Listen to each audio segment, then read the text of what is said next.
രാജ്യത്ത് NDA സഖ്യവും India മുന്നണിയും ഇഞ്ചോടിഞ്ച് പോരാട്ടത്തിൽ. NDAയ്ക്ക് മുൻതൂക്കം. സർക്കാർ ഉണ്ടാക്കാൻ അവകാശവാദം ഉന്നയിക്കുമെന്ന് കോൺഗ്രസ്. വോട്ടെണ്ണൽ പുരോഗമിക്കുന്നു.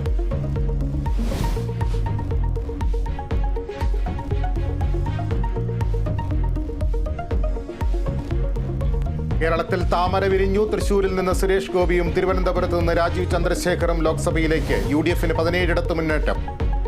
തൃശൂരിൽ 3-ാം സ്ഥാനത്തൊതുങ്ങി കെ മുരളീധരൻ. തിരുവനന്തപുരത്ത് ശശി തരൂർ 2-ാമത്. വടകരയിൽ വ്യക്തമായ ആധിപത്യത്തോടെ ഷാഫി പറമ്പിൽ.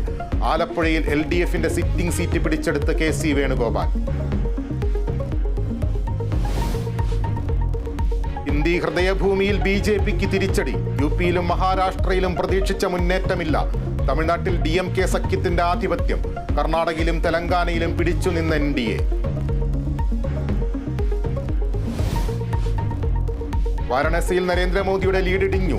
വയനാട്ടിലും റായ്ബറേലിയിലും രാഹുൽ ഗാന്ധിക്ക് വിജയം. ഗാന്ധിനഗറിൽ അമിത്ഷായുടെ മുന്നേറ്റം.